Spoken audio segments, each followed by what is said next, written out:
We're here in Monaco with Swiss racing driver Simona de Silvestro, now driving in the Australian Supercar Series. Simona, you used to be a Formula E driver yourself. When you soak in this exciting atmosphere here, would you want to get into the driver's seat and participate in the race yourself?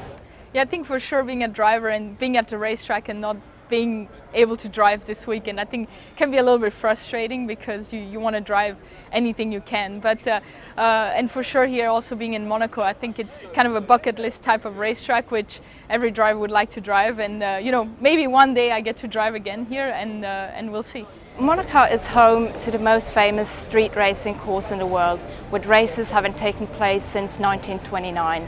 What is it that makes the Monaco course so special? Well, I think just with all the history here in Monaco, you know, I think you can count, you know, there's a few tracks, I would say, you know, the Indy 500, Monaco, and maybe Bathurst and Le Mans as well, that are kind of those type of tracks you want to race at. And I think just the history here and, you know, to be here with, I think with Formula E is quite exciting as well, that they are able to race on the Formula 1 track. You've been driving in the Australian Supercar Series since the beginning of the new season. What are the main differences between driving a Formula E car to driving a Supercar Series car? Well, the biggest difference I would say between the Formula E car and the supercar that I'm driving is definitely the electric power that Formula E is powered on. So it's quite different type of racing. In Formula E you have to really manage the energy, which in normal racing you really don't have. So that adds a challenge. And the supercars, you know, it's really tough out there. You know, you're really bumping and touching and things like that, which are quite eye-opening for me as well, coming from an open wheel background. But I would say both, you know, have their characteristic, and you know, it'd be cool to be able to drive in all different series. And I've been lucky enough to be able to drive in both series. I suppose once you have your helmet and all your gear on and you're out on the track, you're just like everybody else out there. But once you're off the track, does your gender ever matter?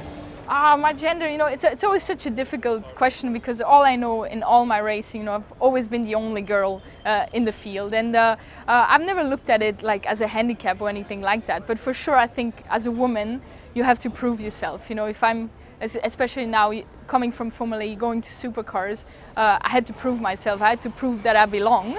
But yeah, I always said, you know, once you have the helmet on, we all look the same, and at the end of the day, it's the result that matters, and I think that's what's important in this sport, and that's why I think motorsport is also quite exciting, because it is the only sport where this makes it possible. And what does it take to succeed in such a male-dominated sport? I think the biggest thing, you know, I think especially in racing, you know, it's maybe not the first sport a girl gets into, but the biggest thing is if you're passionate about it. I was passionate about racing. I loved cars and really wanted to become a race car driver. So I worked really hard and really told the people around me as well that that was my dream and that was my goal, and they were able to help me. And I think that's what's important, to not be shy about it and work hard for it.